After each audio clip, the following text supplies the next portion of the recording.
Canto 31 of the Purgatory begins with Beatrice still in full flight, full attack at Dante. She's quite self-confessedly pitiless and merciless. She mocks him standing there on the other side of the stream. She says, "What on earth stopped you following the line of beauty in life?" She tells him to look up, not look down. And Dante stands there saying that she didn't just plunge in the sword, but now she twists it as well. It really is uncomfortable to read. This is so far from what you'd expect. Lovers meeting, beauty appearing before Dante's eyes, being welcomed into heaven on the verge of paradise. And it really makes you think hard about what is going on. Why did Dante see this? Why has Dante the poet worked so hard over several cantos to ensure that we have to wrestle with this element as well? And I've got some clues from reading William Blake as well, because Blake, in the state that he calls Eden Eternity, which is the highest state of mind that he describes we human beings capable of enjoying, at least on this side of death. He talks there about what he calls wars of love. And this is the mental fight, which is a real competition. It's a real battle. It's even got real defeat, what he calls self-annihilation. But it's all done in complete awareness that forgiveness is given at every stage, that this is not about defeat in the sense of subjugation, it's about defeat in the sense of giving up what you thought you knew, controlled, had done, achieved, the life you'd lived, in order that you can only become more open to more and more life. It's the attack of the defences in order that more might flood in. And I think that Dante is onto this too here now with his account of Beatrice just going at Dante hammer and tongs. It breaks him. He says that he snapped like a bow, and yet there's just enough of him that knows this is also going to be his liberation, because he has done all that work. He's been through the inferno. He's been to the place where there's no hope, and he's now ascended Mount Purgatory with the suffering that is the pathway to hope, because it's about opening up more and more to yourself, which is therefore about becoming more and more capable of the divine. He knows it was Beatrice that came to Limbo to call on Virgil to guide him. So he can tolerate what's happening because he knows there is actually a place secured for him, and he can occupy that place fully because he's seen and been exposed to himself fully. He can bring all that he has been, all that he is, in order to become all that he might be at the last. And then she asks him for his confession, for his free, open assent to all that she's been saying, because he sees it for himself. He has felt the shame that would have followed the siren's song, but can also begin to intimate that by saying so, he might find the path that enables him to transcend that and to follow beauty into the place that it really wants to draw him, that it really wants to carry him towards. But just when we as readers think, oh, thank goodness, we're back to love at last, she starts up again and she says, "Didn't you know that when I died, my body would turn to dust, and this thing that you thought was the epitome of beauty on earth would therefore turn to dust as well? And so learn that true beauty is not to be found on earth, it's to be found in heaven. And you should have grown your wings, you should have learned to fly and to follow me into the heavenly realms. At first in your imagination, then becoming more capable in your virtue, in order to carry you too beyond death into the fullness of life. Didn't you know that?" she says. "Why didn't you learn that? Why did you turn to these simulacra of the good, the things that can't deliver what they promise they will? She tells him to raise his head. She mocks him, having a beard now as a full man and yet still standing before her like a child. And he takes that full on the chin. He feels humiliated by it. He looks to the angels who, if you remember in the previous canto, had shown him some compassion before Beatrice told them off as well. But there's something about how he must do this looking towards her with full awareness of all that he is and has been. Because there's a sense in which saying yes to your suffering, saying yes to your mistakes, is actually expansive of your soul. You know, you kind of breathe it in acceptance, and actually it increases your dignity, increases your ability to stand. And so he looks towards her, and then in a final blow sees that she's actually looking at the griffin.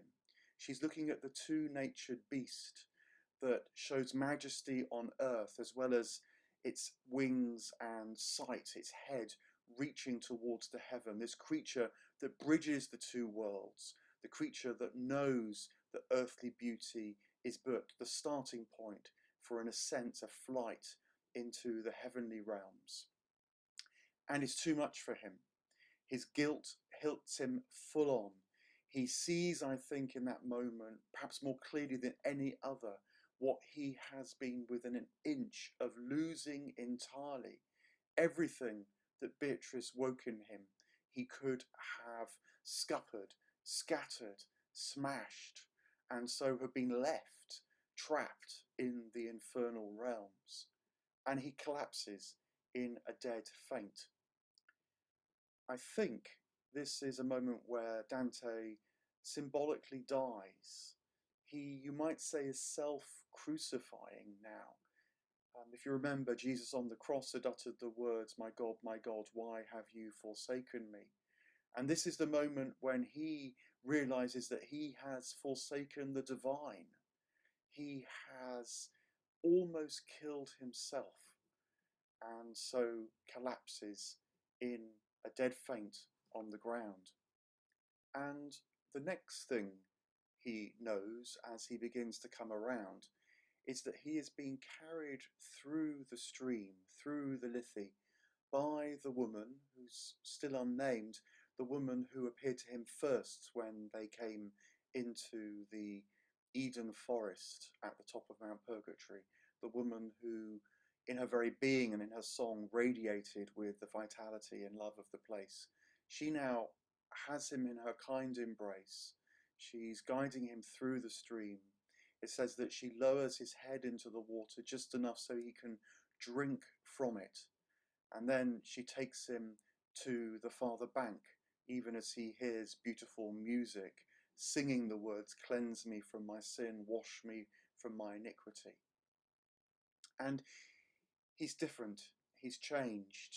Immediately he joins the four ladies dressed in purple, the four virtues identified by Aristotle, and he can begin to dance with them, or at least tolerate their dance around him. It said they formed around him a bit like a cloister. And I think this now, in his forgetful state, he, through the waters of the Lethe, has become detached from the burden of his past life.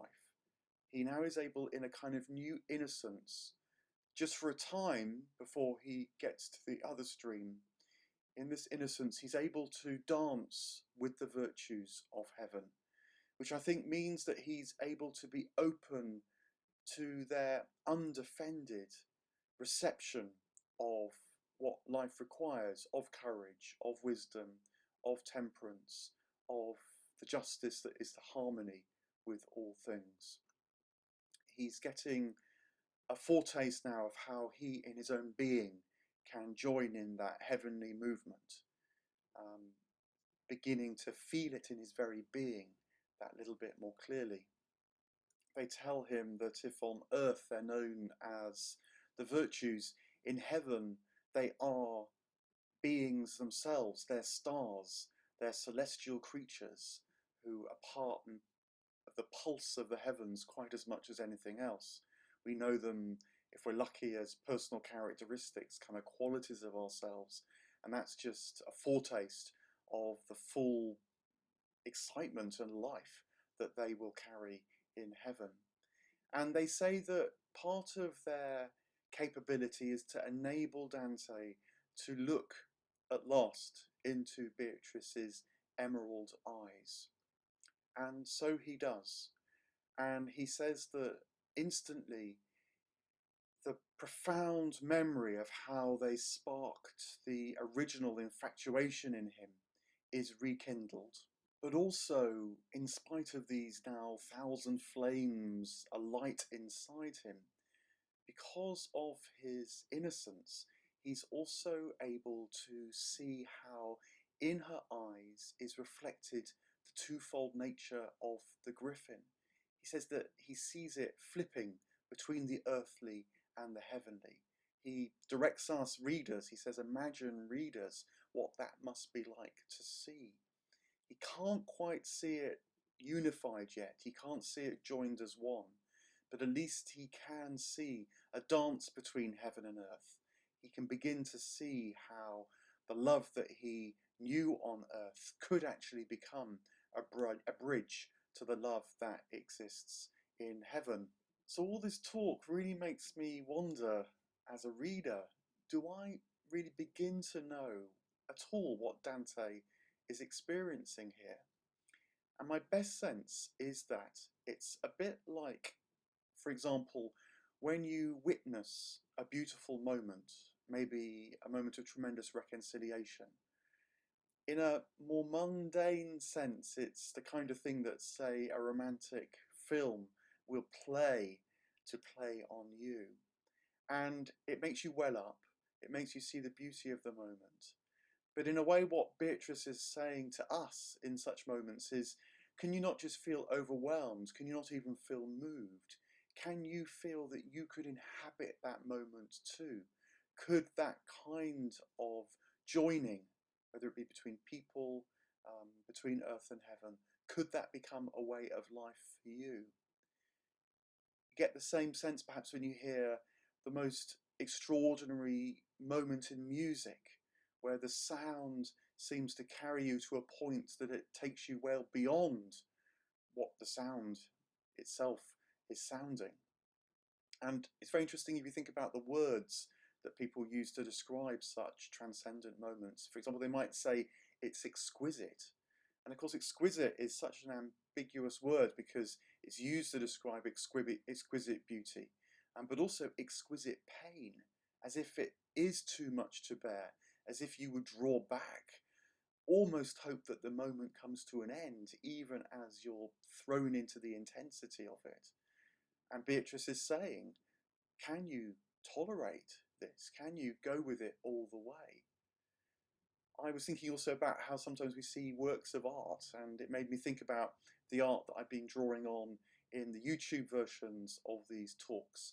I've been using Blake's art a lot, and a couple of cantos back I showed one of Blake's pictures which has Virgil, Dante and Statius after the flames, after the wall of fire, lying down for the last night on Mount Purgatory.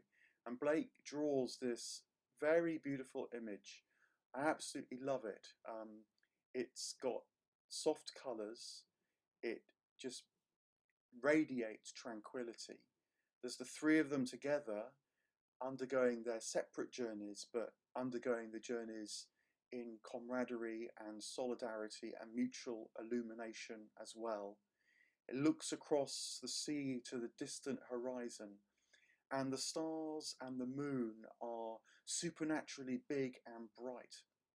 If you remember, Dante had said that he sees the stars and the moon afresh when he comes through the walls of fire, and they do indeed look bigger because I think he is seeing them more in their fullness, which is spiritual as well as physical. And when I look at that picture by Blake, I ask myself, I'm drawn to it, I love it. Do I know what it might be like to actually, as it were, be in that picture? To know of my own life, to be exuding the mood of that picture, to be enjoying the mood of that picture, so that it becomes part and parcel of who I am? Does it cease being a dream, a hope, an aspiration, to become a way of life that can be given, can be shared, can be exuded? It's a big question, but I guess that Beatrice is saying it's only when you know of all that stops you, that draws you in different directions, that drags you down, that you can know you can inhabit such, well, not just a picture of life, but life that's like that in itself. And this is what Dante is getting a taste of, I think, in this moment of innocence between the river Lethe and the river Inoe. And before he drinks from that second river, which doesn't happen here in Canto 31, the three virtues of faith, hope, and love come and dance around him as well. And they speak to Beatrice and say, show him that second blessing. Unveil your mouth to reveal not just your eyes, but your smile. And the suggestion is that Dante, in this moment where he's not fully himself, he's in this kind of suspended state of grace, but able to get a glimpse of what it is like to hold together the passion of life with the sight of heaven. He's granted this moment, and Beatrice shows her smile. And the canto ends with Dante the poet saying, I'm lost for words.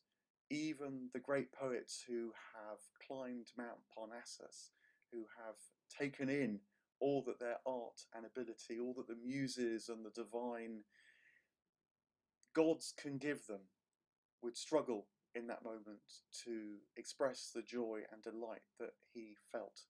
And so he leaves it as an open question. We get the benefit of feeling something of where he's still got to go, that for the moment is ineffable. But for that moment, his soul is able to join with the soul of the divine, with the soul of heaven. And like the griffin, he can feel his embodiedness on earth linked to the divine light that's promised.